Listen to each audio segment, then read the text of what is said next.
muchas gracias, Balvinder. Ha sido más rápido.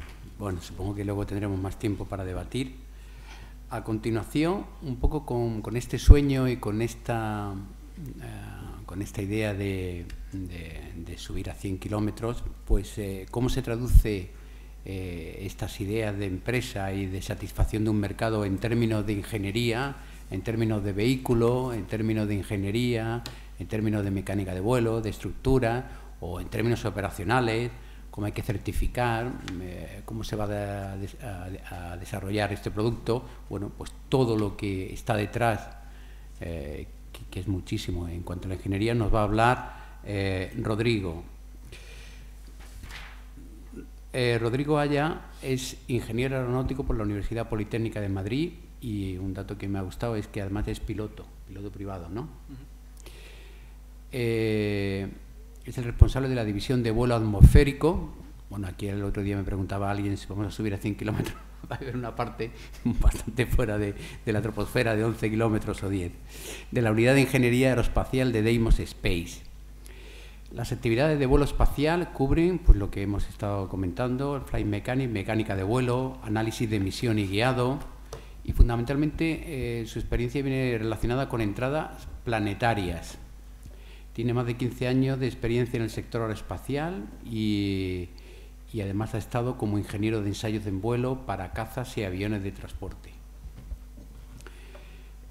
Fundamentalmente los trabajos los que ha trabajado Rodrigo han sido relacionados con la Agencia Espacial Europea en entrada atmosférica, misiones robóticas y tripuladas, y desarrollando vehículos operacionales y experimentales, entiendo que para clientes institucionales y para consorcios comerciales, joint venture, entiendo que... Rodrigo forma parte del equipo de ingeniería de sistemas del programa preparatorio de vuelos tripulados del Space Transportation System, una colaboración entre la ESA y Roscosmos.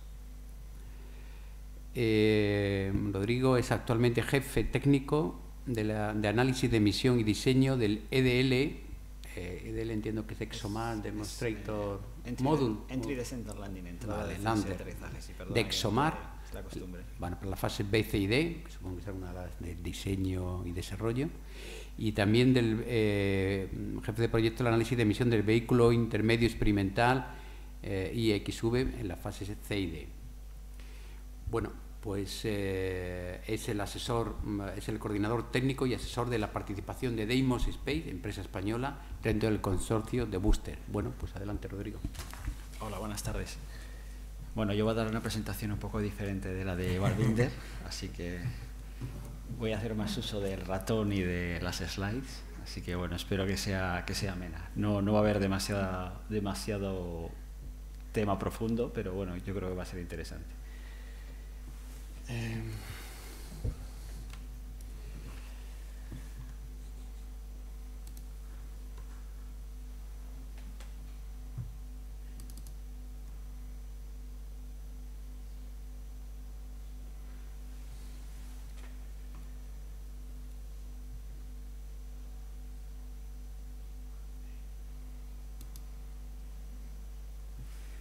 Bueno, el objetivo de la presentación que he hecho es un poco introducir la motivación técnica hacia el vuelo suborbital, porque está claro que hay muchas iniciativas de vuelo suborbital, ninguna hasta ahora ha volado operacionalmente, técnicamente es atractivo, y eso es un poco lo que quiero introduciros. Entonces, primero hablaré de lo que es la perspectiva un poco histórica, de cómo hemos llegado a pensar en el vuelo suborbital para el acceso espacial. Hablaremos de otras iniciativas que hay actualmente en marcha, brevemente sobre su estado, y finalmente pues hablaremos un poco más en detalle de lo que es en particular la idea técnica que hay detrás de Booster y por qué creemos que es una buena idea para hacerla factible. Bueno, transporte humano. Llevamos pues muchos años de carrera espacial y la verdad que es la parte más atractiva o más mediática, más llamativa, cuando desde el vuelo primero de Gagarin hasta los paseos fuera de la ISS, tiene un impacto mediático muy alto. Esto ha hecho que durante años se hayan justificado inversiones enormes. Ahora mismo la situación es algo distinto y ha sido una actividad muy pionera, obviamente, con un respaldo institucional muy, muy importante, y han sido muchos años de desarrollo. Entonces, los años dorados claramente fueron los años 60-70, donde en un intervalo de tiempo que es bastante espectacular, que pasamos desde, esta es la Vostok 1 de Gagarin, que vemos que prácticamente es una esfera, sin prácticamente, en una distancia de tiempo de 20 años pasamos de este concepto de vuelo, que este es un vuelo, digamos, para personas muy preparadas, a lo que es el transportador espacial, que es hasta ahora el máximo exponente de facilidad de acceso al espacio, aunque tampoco era excesivamente fácil porque no es un vehículo operacional. En medio, pues todos los hitos que se han conseguido muy importantes en la carrera espacial, desde los proyectos Mercury y Gemini, las misiones Apolo, las distintas estaciones espaciales, Skylab, por parte rusa, pues claramente Soyuz, que ha sido su gran éxito y que actualmente es quien garantiza el acceso a la Estación Espacial Internacional, Mir, que fue otro gran hito en lo que es la exploración espacial, y finalmente Buran, que fue, digamos, un poco el fin de una era, pocos años después del vuelo de Shuttle. Entonces, estos años no solo fueron importantes porque nos atrajeron a muchos hacia este sector, esta época, sino porque han dejado un pozo muy importante de ideas y de tecnología. Muchas de ellas ahora mismo es muy difícil volver a ponerla en marcha porque han pasado muchos años, pero otra de esa tecnología se sigue utilizando y sigue estando detrás de muchos de los desarrollos actualmente. Bueno, en esa época se llegó a soñar de tal modo que se hablaba de los proyectos a Marte en los 80. Son conocidos varios de los proyectos que von Braun presentó. El último, que fue en el 69, era para una misión en el 82 a Marte, una misión tripulada. Obviamente, en los años 70 el nivel de inversión cayó bastante en el término de carrera espacial y no dejó de ser un sueño, pero hubo un estudio técnico bastante serio detrás de ello. Ahora mismo la situación es muy diferente. Desde los años 70 el propio Shuttle sufrió ya la bajada de inversión y sobre todo el encontrar un business case. Como hemos dicho, lo que es la exploración espacial era una actividad pionera, muy institucional. Otras actividades espaciales, como han sido el lanzamiento de satélites, enseguida con los años han pasado al mercado. Satélites de telecomunicaciones, meteorológicos, de diverso tipo, etcétera, mercado de lanzadores, etcétera. Pero en el caso del turismo espacial, que es lo que tenemos recientemente, o en general el acceso al espacio, no ha habido un caso de negocio claro. Entonces llevamos décadas con muchos proyectos, muchos desarrollos de tecnología y muchos proyectos cancelados, muchísimos. Actualmente el máximo exponente del acceso espacial es la estación, todo gira en torno a la Estación Espacial Internacional, pero a partir del 2020, que en principio es su fecha de terminación, pues no está claro cuáles serán los siguientes pasos que se darán en términos de acceso a baja órbita. Mientras tanto, tenemos nuevos actores que no solamente han entrado en juego, sino que encima han adelantado a muchos países, como es el caso de China, que nos ha adelantado a Europa en particular por la izquierda y por la derecha, en lo que es acceso a espacio. Ese es un poco un resumen de la situación actual que tenemos, muy esquemáticamente. Tenemos la ISS, que tiene su acceso garantizado con Soyuz. Por otro lado, tenemos las actividades comerciales en el entorno NASA. Como ha dicho Balbinder, NASA ha externalizado el servicio de acceso después de terminar con el programa Shuttle, y ahora mismo existe una competición de la cual han sobrevivido 3 conceptos. La más conocida es Dragon, es la cápsula que ha hecho rendezvous con la estación, no tripulada hasta ahora, y hay otros 2 contendientes. Uno es la CTS-100 de Boeing, que también está bastante avanzada, aunque no ha llegado al mismo nivel de ensayos, y el tercero en discordia, que es desde el punto de vista de vuelo el más atractivo, desde el punto de vista de accesibilidad y de confort, es el Dream Chaser, que es un derivado del HL-20. El HL-20 era un vehículo de los años 90 que NASA propuso como continuación del Shuttle. El Shuttle es un vehículo que no se diseñó para transporte de personas, se diseñó para transporte de carga, tenía muchos requisitos militares, es un monstruo de 40 metros, 100 toneladas de masa en la reentrada, algo salvaje. Para transporte a baja órbita de personal no hacía falta tanto. Entonces, en los años 90, la NASA propuso el HL-20, el Personal Launch System, que era un pequeño vehículo que transportaba 8 o 10 personas, muy compacto, mucho más pequeño de tamaño, y ese proyecto se canceló, que se hizo mucho estudio de ingeniería. El Dream Chaser está basado en esa forma externa, con lo cual ya se ha quitado una de las primeras incertidumbres que uno tiene cuando diseña un vehículo de reentrada, un vehículo atmosférico, que es la forma. Sobre el Dream Chaser, sobre el HL20 se llegaron a hacer bastantes estudios aerodinámicos y ensayos, con lo cual tienen una primera baza técnica hecha. Y aquí abajo tenemos pues la estación china Tiangong y Shenzhou, que es el nombre de su vehículo de acceso espacial, que es un derivado de Soyuz. No es Soyuz exactamente, es la cápsula un poco modificada de tamaño, pero básicamente se ha hecho con soporte técnico de los rusos y es una evolución de Soyuz. Y en el camino pues nos hemos dejado muchos proyectos muy interesantes. A nivel europeo, Hermes fue lo más que hubo en su momento. Europa quiso dar un paso muy ambicioso, no lo consiguió, no solo por problemas técnicos, también por problemas presupuestarios, aunque Hermes ha dejado una herencia importante. El NASP, que era otro sueño muy ambicioso americano, en este caso, que era el acceso con un single stage to orbit, es decir, acceder al espacio no con un cohete multietapa, sino con un avión que despegara horizontalmente. Obviamente los retos técnicos fueron muy grandes y en consonancia los retos económicos. El NASP fue cancelado y el prototipo X-30 también. X-38 era un vehículo destinado al retorno de la ISS, que también se pensó para llevar tripulación y también fue cancelado. Aunque del X-38 se llegaron a fabricar prototipos, llegaron a hacerse ensayos en vuelo como el que aquí está visto, aterrizaje con parafoil, o sea, se llegó a avanzar bastante técnicamente.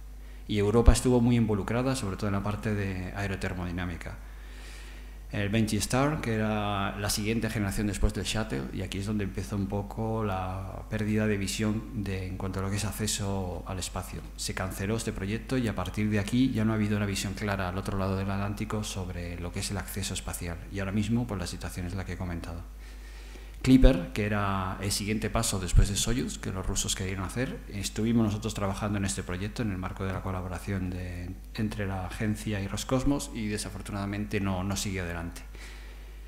Y ARV, que fue la iniciativa europea para tener acceso de carga y de tripulación a la ISS. Este proyecto ha acabado recientemente y en principio no tendrá continuación en la siguiente ministerial, aunque fue la iniciativa europea más fuerte que ha habido en los últimos años para intentar tener acceso independiente, que como ya sabemos es uno de los problemas que tiene Europa. Bueno, pues he descrito un poco el escenario de lo que es en general el acceso espacial. No cuento nada nuevo, simplemente he juntado piezas ya que son conocidas.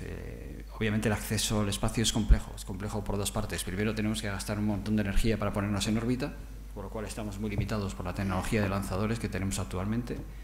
Tenemos unas eficiencias de lanzamiento que son bajas, o sea, un lanzador normal 2-3% de su masa es solamente la carga de pago, lo cual es muy bajo. El Shuttle, que fue, digamos, un two-stage to orbit, la eficiencia crecía hasta el 10%, pero aún así, si lo pensamos, es una eficiencia muy baja. Necesitamos vehículos muy masivos, grandes cantidades ingentes de combustible para poder llevar un poco de masa a baja órbita. Y ya no hablemos para exploración. La exploración, todos los proyectos son locuras, con 15 vuelos de Ariane 5 poniendo un tren de módulos en baja órbita que hagan la transferencia al punto de libración, o sea, son proyectos de difícil realización.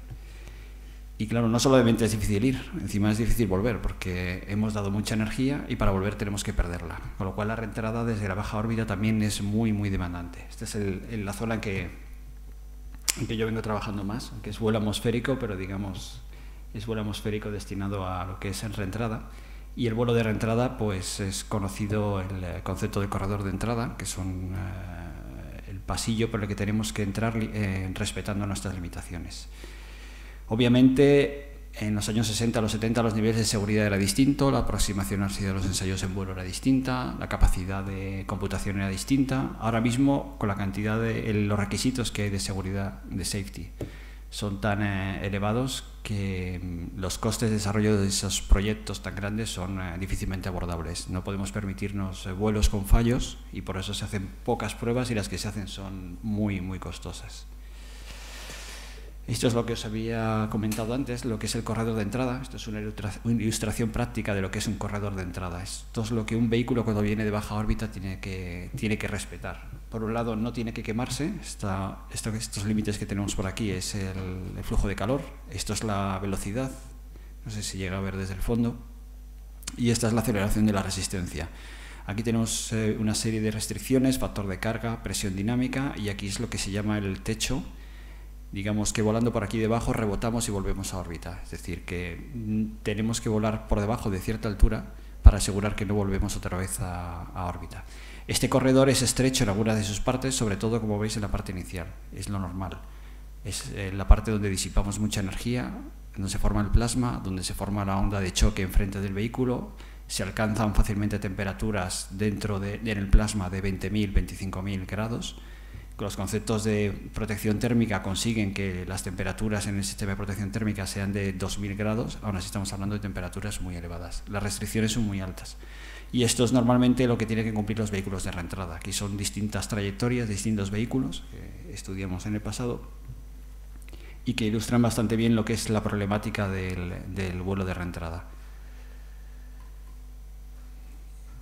No solamente es difícil volar, también estar dentro no es nada fácil. En el caso de una cápsula, el nivel de aceleraciones es muy elevado. Es fácil que en Soyuz, en condiciones nominales, tenemos 4 o 5 Gs, pero no solo eso no es lo peor, sino que en condiciones dispersas podemos llegar a 5 o 6 Gs. La apertura del paracaídas es bastante demandante, es decir, que tienes que estar muy entrenado, tienes que ser un astronauta profesional para poder volar en este tipo de vehículos. El Shuttle en este sentido fue el Novamás. O sea, el Shuttle permitió a gente con baja preparación física poder acceder al espacio, y eso fue un hito que tardaremos mucho en volver a conseguir para baja órbita. Desafortunadamente el Shuttle no era un vehículo operacional, era un prototipo, fue un prototipo que hizo cientos de vuelos, 135 exactamente vuelos. Y eso pesó mucho en su vida, porque operacionalmente los costes eran muy elevados. Pero desde el punto de vista de mecánica del vuelo y de acceso al espacio, ha sido el mayor exponente que hemos tenido. Obviamente con su hermano Buran, que estaba basado en los mismos principios. Por lo tanto, actualmente salir fuera pues sigue siendo una tarea que requiere bastante entrenamiento.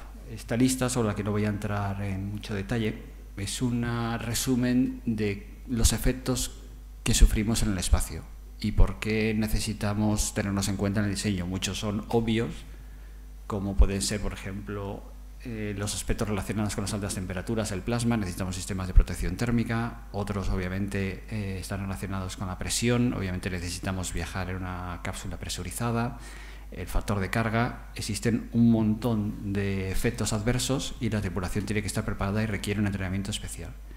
Aquí simplemente, bueno, a modo ilustrativo, para hacer un poco más también la presentación, he puesto un vídeo muy pequeño de típico prueba de Gs a la que se ha sometido una persona. En este caso se le somete a 9 Gs. Es un vídeo bastante corto. 9 Gs es un nivel bastante elevado. No se pretende que alguien llegue a esos Gs en situación normal, pero hay que estar entrenado para los casos de fallo. Ha llegado a 9 Gs y lo más impactante de este vídeo no solamente es la pérdida de conciencia, sino es la rápida recuperación, porque los Gs es un efecto muy instantáneo, entonces él recupera enseguida la conciencia. Pero esto es simplemente para ilustrar que lo que es el acceso a espacio actualmente es complejo, que tener un entrenamiento compatible con casos de fallo, aborto, etcétera, etcétera. Okay. Bueno, un poco ahondando en este tema, hasta ahora viajar no ha sido muy cómodo. Esto es la Vostok 1, que era una esfera, con lo cual las aceleraciones son muy elevadas. Esto es Soyuz, que dentro no es una maravilla. Esto es una foto hecha en el museo que tiene Energia, donde tiene la Vostok 1 y tiene un mock-up de Soyuz. Y evidentemente no hay mucho espacio interior. Obviamente el espacio es un lujo en estos vuelos. Mejoró la situación bastante con el Shuttle. El Shuttle, como hemos dicho, es un monstruo de 40 metros. Tiene su cabina para los pilotos y luego tiene un puente intermedio, con lo cual el espacio es muchísimo más amplio. Por eso fue un salto tremendo en lo que fue la facilidad de acceder al espacio. Otro ejemplo más de lo que es la comodidad hasta ahora de llegar al espacio y disfrutar, entre comillas, si uno lo quisiera hacer de modo privado. Esto es una secuencia de aterrizaje de Soyuz. Tenemos el descenso bajo su paracaídas principal que abre en subsónico. Aquí tenemos el momento del impacto, que no es un impacto suave, aunque no es a gran velocidad, se inician los retrocohetes antes y finalmente incluso el propio abandonar la cápsula es una tarea no fácil, primero porque te has pasado varias semanas fuera, con lo cual obviamente has sufrido los efectos en la musculatura, pero por otro lado equipo, etcétera, etcétera, no te permiten una fácil movilidad. Todo esto es donde estamos. Ha habido muchos estudios durante estos años, nosotros hemos participado en muchos estudios a nivel de la Agencia Espacial Europea de cómo mejorar la accesibilidad de conceptos de vuelo en varias partes. Nosotros nos hemos centrado mucho en lo que es la mecánica del vuelo. Este es solamente un ejemplo, es un proyecto que estudiamos en el 2009 en la agencia, que se trataba de explotar la alta sustentación de los vehículos para hacer un vuelo de retorno menos demandante. El Space Shuttle es un vehículo que, aunque parezca un avión, no entra como un avión, entra como una cápsula. Es una cápsula con alas, es decir, tenemos espesores de 1 metro en las alas, con lo cual muy aerodinámico no es. Es un blunt body realmente y no tiene cualidades de vuelo excesivamente buenas. Entonces no aprovecha al máximo durante el vuelo su capacidad de sustentación.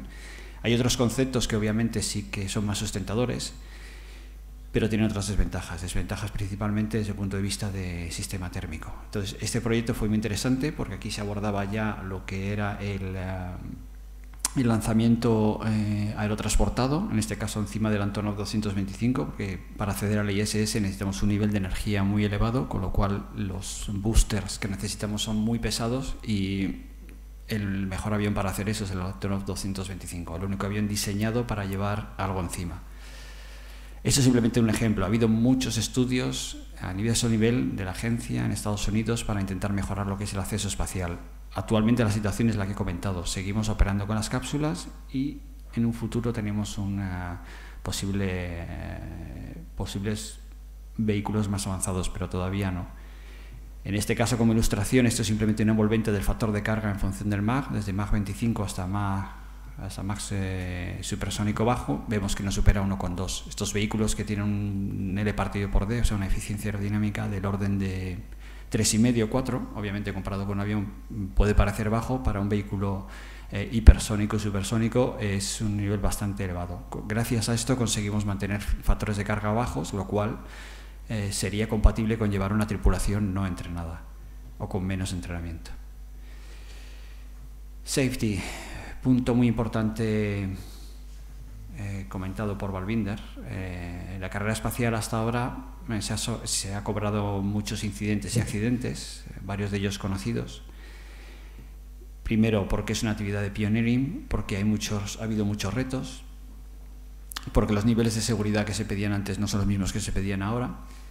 Y son conocidos pues desde los accidentes de Apolo, con la misión Apolo 1 que se rebautizó Apolo 1 cuando ardió en tierra por exceso de oxígeno dentro de la cápsula, que fue una pena porque los rusos sufrieron el mismo accidente años antes, pero por la Guerra Fría no se conoció ese accidente. Si se hubiese sabido, los 3 astronautas de la Apolo 1 no hubiesen fallecido. Obviamente no se habría inyectado oxígeno dentro de la cápsula como se hacía para aligerar el peso. Otros accidentes conocidos son la Soyuz 1 con Komarov, que sufrió de todo, y lo último que le pasó fue que no le abrió el paracaídas. Los accidentes del Space Shuttle, que son los más mediáticos. Teniendo en cuenta el nivel elevado de prototipo que son todos estos vuelos, entre comillas, el número de bajas no ha sido excesivo, entre comillas. Aún así, es algo que no te puedes permitir desde el punto de vista operacional. Una cosa es prototipos, estamos hablando de ensayo, de gente que son pilotos de ensayo, por decirlo así. Otra cosa es si quieres hacer algo operacional, que ya tienes que tener unos niveles de seguridad muchos más elevados. ¿Y en Europa qué hemos hecho? Porque en este sentido en Europa, en cuanto a lo que es el acceso espacial, pues no hemos conseguido tener acceso independiente. Sin embargo, en Europa se ha desarrollado mucha tecnología y se sigue desarrollando. Mucha tecnología de reentrada. Aquí he comentado algunos ejemplos, por ejemplo, lo que son misiones que se llaman de In-Flight Research, que son misiones para conocimiento básico de fenómenos de la reentrada y del vuelo atmosférico desde baja órbita, y luego demostradores de sistemas como aquí ilustro Phoenix, que fue un demostrador de aterrizaje automático, Chefes, que es un programa actualmente en curso por el DLR en Alemania con fondos nacionales, que es un programa muy ambicioso y que ya ha hecho 2 vuelos para investigación de nuevas tecnologías de reentrada, y ARD, que fue la cápsula europea que voló en el año 1998. ARD fue la compensación a la industria francesa por la cancelación de Hermès y permitió la demostración de ciertas tecnologías. Fue un paso bastante importante para Europa y en aquel momento parecía que se podía llegar en pocos años a la misión operacional. Por desgracia no es lo que ocurrió, y el siguiente paso que se dará, bueno, esto es Expert, que es otro demostrador en vuelo. El siguiente paso que se va a dar a nivel europeo, a nivel de tecnologías de reentrada, es lo que se llama la misión IXV, donde España tiene una presencia bastante relevante. Nosotros somos responsables del diseño de misión y colíderes en el sistema de control. Y es una misión bastante ambiciosa para Europa. Es una misión para demostrar tecnologías de reentrada. Tecnologías de reentrada principalmente en sistema de protección térmica, sistemas ablativos, cerámicos, etcétera. También para el sistema de control. Y es una misión suborbital lanzada desde Kourou con Vega, que es el lanzador nuevo europeo, que ha hecho el primer vuelo este año de forma exitosa. Estos son simplemente unos resumen de lo que es la misión, de lo que es la optimización de la trayectoria que hicimos para esta misión, que sobrevuela prácticamente todo el planeta, sobrevuela África a una altura de apogeo de 430 kilómetros aproximadamente, para reentrar finalmente sobre el Pacífico a 120 kilómetros de altura con una velocidad de 7,5 kilómetros por segundo, que son las velocidades típicas de reentrada. Ese es el objetivo del experimento, conseguir velocidades típicas de retorno lunar. Y luego aterrizamos en el medio de la nada, en el medio del Océano Pacífico, para asegurar, como es un vuelo experimental, que no haya ningún tipo de problema ni de seguridad ni político por el sobrevuelo de zonas habitadas. Es una misión que para Europa es muy ambiciosa por el desarrollo de tecnología, pero desde el punto de vista de acceso espacial es un paso todavía prematuro para Europa. Estamos todavía lejos de tener nuestro acceso. La situación está clara entonces, desde mi punto de vista. Hemos llegado a tener niveles de operaciones rutinarias bastante elevados con el Space Shuttle. Parecía que era normal un vuelo del Space Shuttle cuando no era para nada normal. Pero en cualquier caso nos ha hecho parecer que podíamos llegar al espacio de manera fácil. Todas estas actividades, el Shuttle, todo lo anterior, todas las actividades de tecnología han hecho que haya muchísima tecnología desarrollada y validada. Mucha en vuelo, mucha en tierra, mucho a nivel de computación. Entonces la idea que está detrás de Booster, y que es lo que motiva todo este discurso desde el punto de vista técnico, es por qué no aprovechar esa tecnología que se ha utilizado para sistemas llevados al límite en sistemas que no se van a llevar al límite, en un vuelo que no sea tan demandante. Ese es el caso del vuelo suborbital. En el vuelo suborbital, como ya veremos, estamos subiendo a 100 kilómetros. Lo importante no es subir a 100 kilómetros, lo importante es que llegamos a poca velocidad, ya tenemos poca energía. Entonces nos cuesta poco, entre comillas, ganar esa altura y esa energía. Estamos hablando de velocidades máximas que alcanzará de Mach 4, no más. Y también nos cuesta poco disipar esa energía. Y por otra parte tenemos tecnologías apropiadas, tecnologías para sistemas mucho más demandantes que se pueden aplicar perfectamente. Obviamente no significa que podamos volar mañana. La integración, hay otros aspectos que ya comentaremos luego que son un reto bastante interesante desde el punto de vista ingenieril.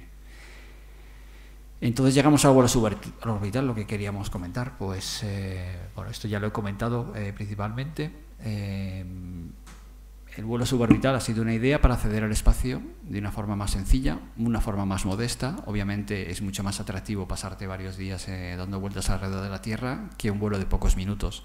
Pero la única manera realmente de que podamos dar un impulso a la carrera espacial es dar un paso atrás, entre comillas, y tomar impulso.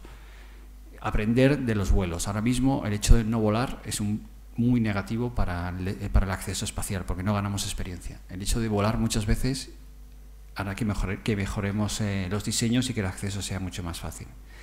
Entonces las iniciativas privadas han aflorado en los últimos años. Todo empezó con el Ansari X-Prize en el año 2004 para ver quién era capaz de volar dos veces en 2 semanas a 100 kilómetros, y eso fue el pistoletazo de salida. Entonces ahora mismo tenemos por un lado lo que es la parte orbital, que tenemos pues la parte institucional cubierta por Soyuz y por los chinos con la Shenzhou, y todas las actividades comerciales que comentamos en torno a NASA. pero tenemos una nueva iniciativa que es el vuelo suborbital. Tenemos no solamente la parte privada, que comentaremos ahora, de Virgin, Booster, Xcore o de New Shepard de Blue Origin, sino también desde el punto de vista institucional se está consiguiendo interés. Desde el punto de vista de la Agencia Europea del Espacio no es un área de alto interés, sí tecnológicamente, pero no como escenario, porque el turismo espacial no es un objetivo, la promoción del turismo espacial de la Agencia Europea del Espacio. Desde el punto de vista de la Comisión de la Unión Europea es interesante porque es un primer paso precursor hacia el transporte hipersónico punto a punto. Es decir, si queremos algún día plantearnos ir en 1 hora y media desde Ámsterdam hasta Australia, pues tenemos que dar pasos anteriores. Y estos desarrollos tecnológicos, desde el punto de vista de la Unión Europea, son primeros pasos necesarios para dar. Entonces, esto es el típico perfil de vuelo suborbital, que imagino que algunos de vosotros conoceréis. Simplemente estamos subiendo a 100 kilómetros de altura. Somos lanzados idealmente, o en estos casos desde un avión. El motivo de lanzarnos desde un avión es que ganamos altura, con lo cual nos quitamos gran parte de la resistencia aerodinámica, y desde el punto de vista somos bastante eficientes. Es una primera etapa realmente el avión. La ventaja es la flexibilidad que nos ofrece, obviamente, ser aerotransportados en lugar de tener el lanzamiento desde un silo fijo en tierra. Esa es la ventaja de operaciones que ofrece el ser aerotransportado. El ascenso a órbita ya se hace con una única etapa, una etapa interna al vehículo, es decir, es reutilizable. Llegamos básicamente con poca energía, es decir, llegamos a los 100 kilómetros, los tocamos y bajamos. Ese es lo que está detrás de estos vuelos, es decir, ganamos la energía justa, no más. Tenemos la parte de entrada y aceleración y luego el pull-up, donde alcanzamos los picos de aceleraciones, etc. Y luego finalmente tenemos la fase de descenso planeador, en el cual toda la tecnología de reentrada de vehículos como el Shuttle es muy aplicable. Esto es una cosa muy peculiar, un aspecto muy peculiar de estos vuelos. Volvemos planeando. Somos planeadores, con lo cual tenemos que integrarnos dentro del espacio aéreo como un vehículo planeador que no tiene potencia para corregir, con lo cual es un reto también desde el punto de vista del espacio aéreo, un reto obviamente abordable, sobre todo desde el punto de vista operacional. Bueno, antes se ha mencionado el tema de turismo espacial. Ha habido gente que ha pagado unas cantidades ligeramente elevadas por acceder al espacio, desde los 20 millones de Dennis Tito, que fue el primero, hasta el último, que han sido 35 millones de dólares. Comentabas, Van, ¿no?, que Guy Leverté es el dueño de Cirque du Soleil. Sí, todos los perfiles de todos los astronautas, digamos, privados, es de este estilo. Obviamente no es muy accesible. Desde el 2009 no ha volado nadie más, porque desde que se anunció la retirada del Shuttle, obviamente Roscosmos ha dado preferencia de asiento a los astronautas americanos, que imagino que cobrarán bastante más a NASA por el acceso a la ISS, y desde 2009 no ha vuelto a haber accesos privados. Y entonces llegamos a la historia suborbital, como habíamos comentado antes, los vuelos del 2004, el Lancer X-Prize, que fue el precursor, el pistoletazo de salida, pero fue un prototipo, no era un vehículo operacional. Ahora todos estos años de desarrollo de Virgin Galactic han estado destinados a hacer este vehículo operacional. Es la misma empresa, Space Adventures, está Buzz Rutan detrás. La idea es cambiar de prototipo, un solo vuelo, confías en la estadística, has hecho un solo tiro, el nivel de seguridad no es el mismo, a un vuelo rutinario, y es una diferencia.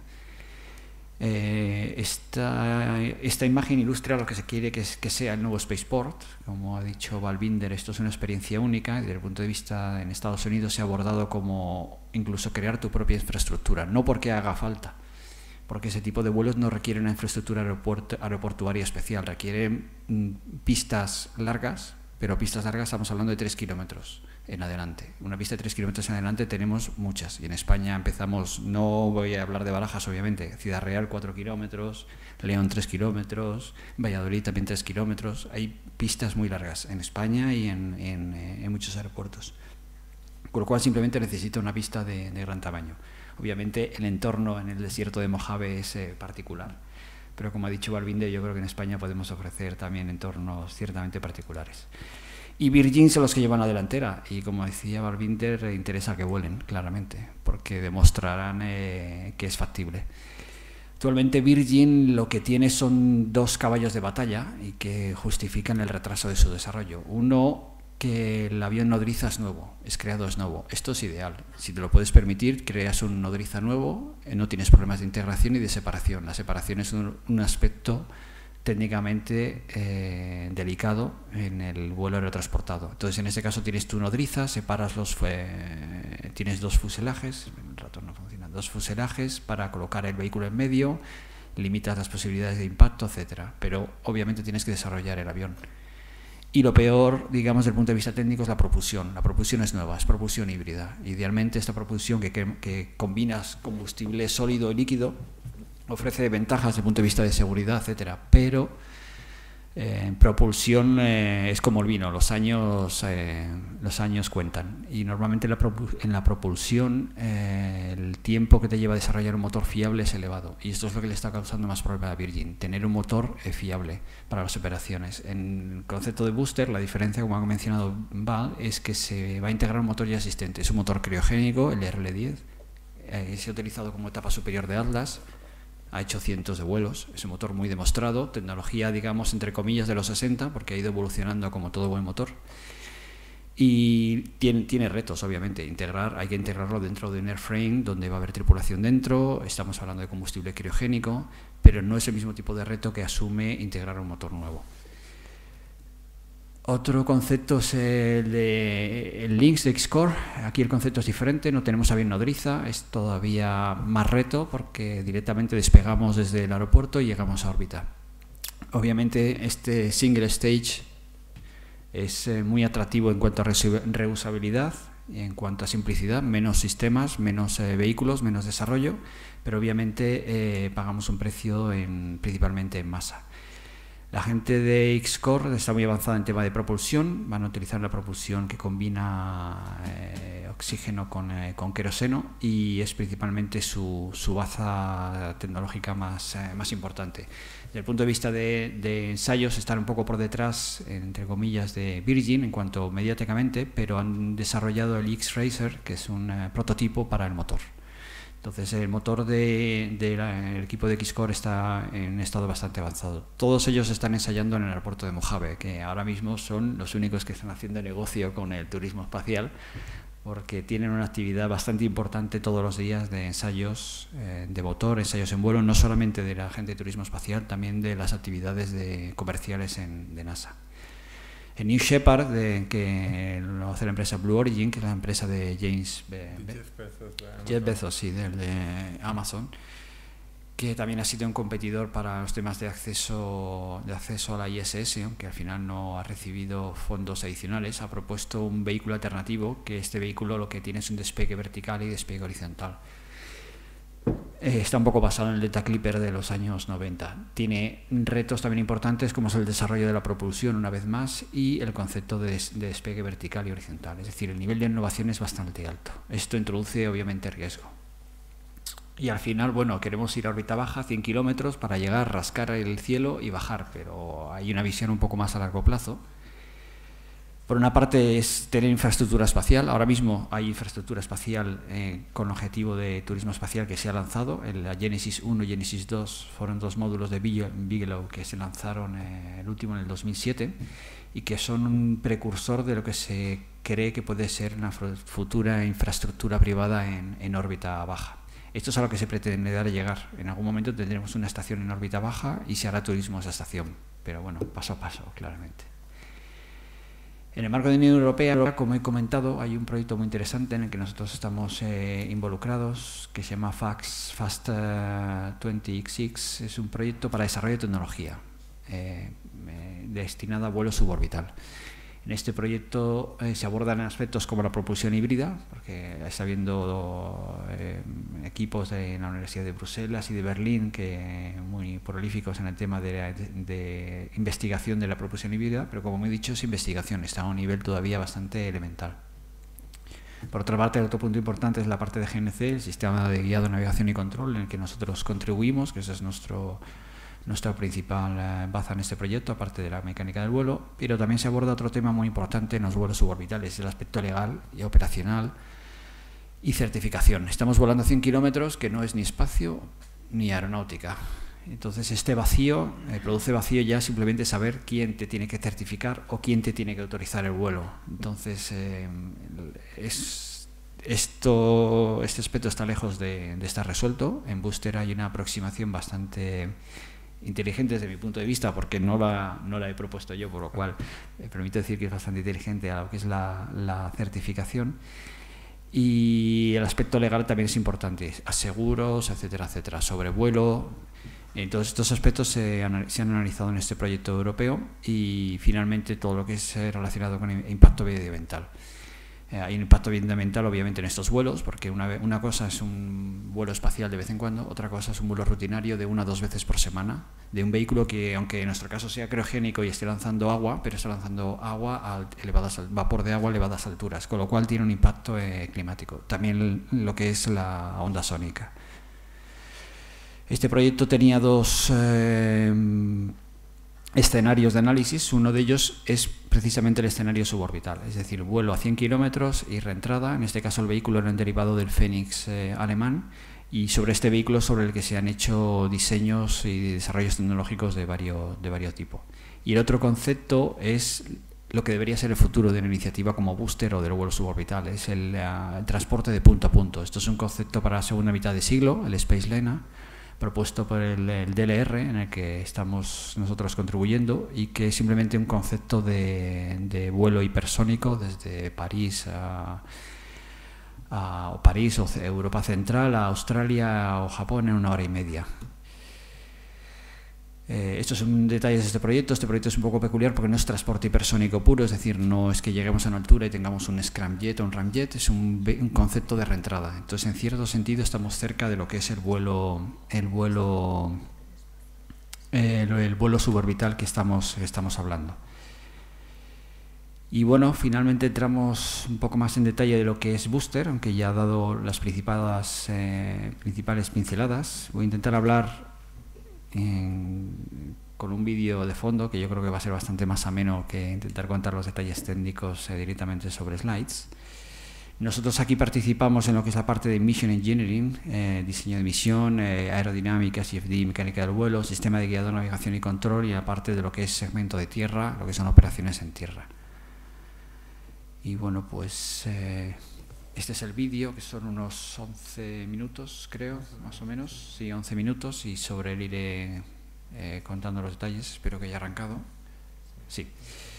Bueno, como ha comentado Balbinder, inicialmente se barajó España como primer puerto espacial, pero digamos no hubo quórum en el año 2008-2009, y también está el tema de la exportación del motor, que es un tema también delicado. Es un motor americano sujeto a ITAR, con lo cual se decidió que el primer vuelo se hiciera finalmente desde Florida. Y de hecho estos son los callos, si no recuerdo mal, de cuando produjisteis este vídeo.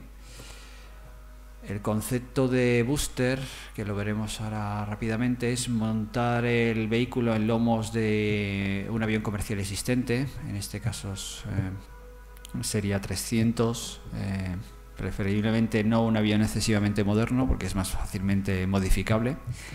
Esto es una impresión artística, es decir, el tipo de conexión entre el vehículo y el avión no es la real, obviamente. No tendremos un pilón tan voluminoso.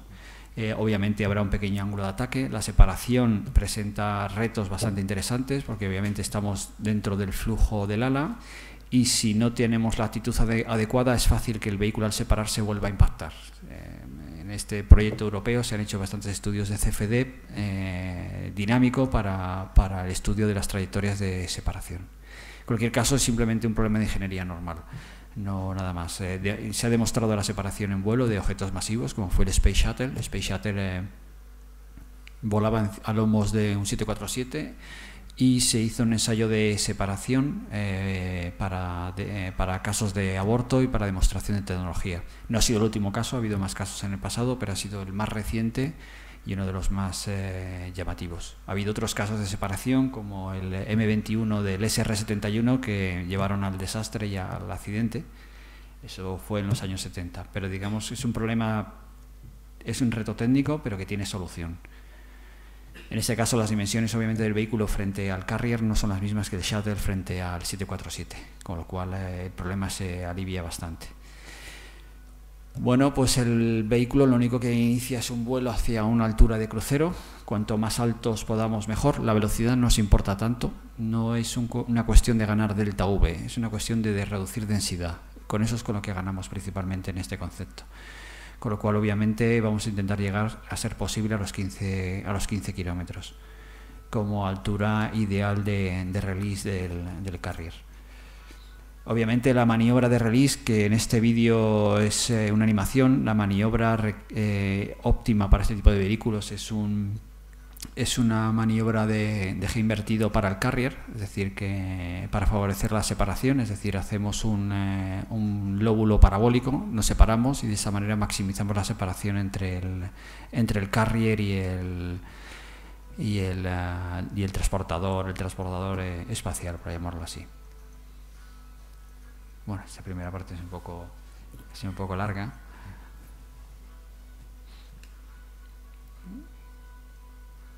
La separación, obviamente, los primeros segundos son de vuelo libre. No podemos hacer ignición del motor, es un motor cohete, con lo cual hay que esperar una cantidad de tiempo, 9-10 segundos, los mínimos necesarios para tener una distancia de seguridad respecto al nodriza. El nodriza no puede maniobrar rápidamente, con lo cual no puede hacer maniobras de escape. Tenemos que asegurar que en el momento de la ignición haya la separación adecuada. Una vez que se produce la inyección es ascenso prácticamente en vertical hacia los 100 kilómetros, porque como hemos dicho, queremos llegar con la mínima energía posible. Esta trayectoria que está aquí es una trayectoria que está hecha sobre simulador, sobre X-Plane. Nosotros hemos estado trabajando en optimizaciones de trayectoria. Es un problema, bueno, como cualquier otro de ascenso. La particularidad es que llegamos con poca energía, por eso tenemos esas actitudes de vuelo. Una vez que estamos en las alturas a partir de 80-90 kilómetros, podemos considerar que estamos en el espacio en situación de ingravidez. Estamos compensados por la fuerza centrífuga. No es que realmente no haya gravedad, es que estamos compensados por la fuerza centrífuga.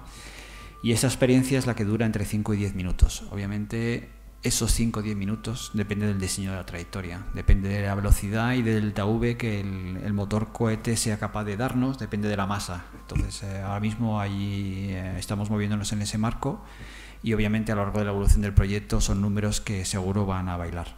La configuración del vehículo no es una configuración apta para vuelo hipersónico, porque lo que interesa es que el vehículo vuele bien en subsónico, que es en la parte donde se tiene que integrar en espacio aéreo. Con lo cual, obviamente, no podemos decir que es un vehículo supersónico. Como vehículo supersónico no es el diseño óptimo, pero no nos interesa. Bueno, después de los minutos que el vehículo pasa en microgravedad, empieza la parte de reentrada. Es una reentrada mucho más benigna, como ya he comentado antes, porque llegamos a velocidades de Mach 4, no tenemos problemas graves de calentamiento, con lo cual no es necesario sistemas de protección térmica especial. En un principio, el concepto que se está poniendo aquí es un vuelo que prácticamente no hace uso de la sustentación, por eso tenemos un pull-up bastante fuerte y llegamos a los 4 o 5 Gs. Sin embargo, es posible hacer un vuelo menos agresivo, reduciendo los Gs. Lo que pasa es que tiene implicaciones en el alcance. Volaríamos más lejos, tiene implicaciones, por tanto, de seguridad, porque podremos salirnos de la zona de vuelo. Todo eso es parte de los análisis de factibilidad que se ha estado haciendo. Esto es una ilustración de la cabina emulada que se ha utilizado de X-Plane para generar este vídeo, es decir, que la trayectoria, como ha dicho Balbinder, está volada, literalmente, es decir, es una trayectoria que un piloto ha seguido luego con el simulador para generar de forma fácil el vídeo, pero los parámetros de mecánica del vuelo son realistas.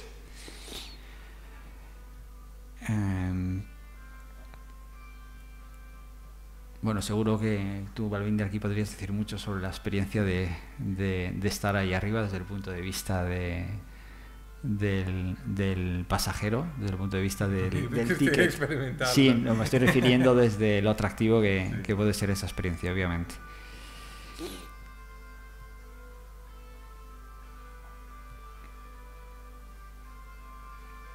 En un principio, el sobrevuelo se haría sobre el océano por tema de la onda sónica. Como he comentado, dos de los problemas ambientales que tiene este tipo de vuelos, como cualquier otro vuelo que atraviese la atmósfera, uno es la onda sónica, obviamente, porque superamos la barrera del sonido. Esto lo mitigamos, obviamente, iniciando el vuelo sobre el océano con un fly path angle, con un ángulo de ascenso lo más pronunciado posible. De esta manera limitamos la huella sónica sobre el terreno. Y el segundo aspecto que hay que tener en cuenta es la emisión de vapor de agua en la atmósfera, que obviamente es mucho mejor que la emisión de óxidos de nitrógeno que tendríamos con motores, por ejemplo, de vuelo para vuelo hipersónico, que son que utilizan el aire. En este caso, medioambientalmente es más amigable, pero eso no significa que sea inocuo. Bueno, el vuelo de reentrada, que es lo que ilustra esta parte del vídeo, como hemos dicho, tenemos la maniobra del pull-up. Esa maniobra del pull-up, que actualmente son 4 o 5 Gs durante poco tiempo, obviamente hemos visto antes el impacto que tenía en ese piloto de pruebas 9 Gs mantenidos. 9 Gs obviamente no es lo mismo que 4 o 5, pero 4 o 5 tampoco son poca cosa. En cualquier caso, es parte de, digamos, de la experiencia y no es un vuelo, no son Gs mantenidos durante mucho tiempo, con lo cual un pequeño entrenamiento se entiende que es suficiente para que los tripulantes puedan tolerarlo e incluso disfrutarlo.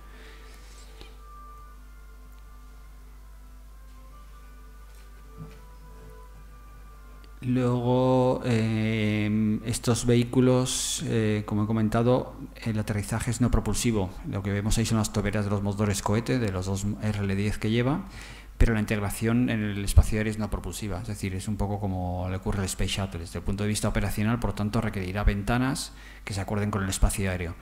Por eso, lo ideal para este tipo de vuelos es la utilización de aeropuertos que no tengan tráfico, que no sean de gran volumen de tráfico. Actualmente, pues por suerte o por desgracia, tenemos bastantes casos en España y bueno, pues puede ser una oportunidad de uso. El aterrizaje, bueno, es un aterrizaje planeador sin potencia, no presenta ningún tipo de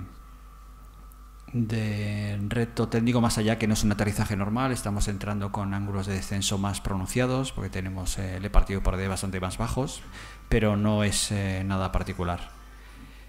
Y bueno, pues esto es un poco todo lo que teníamos que contar. Desde el punto de vista de certificación, como os he mencionado antes, la idea que tiene Booster es entrar en el sistema de certificación actual. Es decir, en Estados Unidos se ha hecho licensing, es decir, como yo te doy un permiso por cada vuelo, que eso puede tener sus ventajas desde el punto de vista de los primeros vuelos, pero luego requerirá hacer el trabajo bien hecho, es decir, hacer la certificación y hacer un marco de certificación, y en ello está la FAA.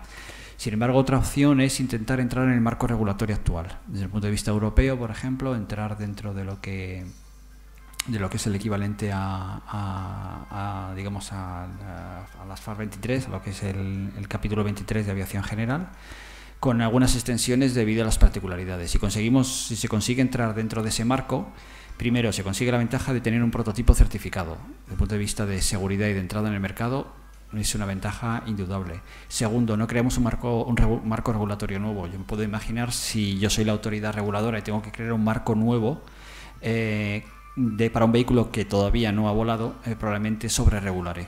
Por eso yo creo que es una buena idea como se ha abordado, es una idea que ya se ha compartido con EASA, que EASA comparte y se está profundizando en ello. Y bueno, pues por mi parte esto es todo de esta introducción un poquito más técnica a lo que es el concepto del vuelo suborbital. Muchas gracias.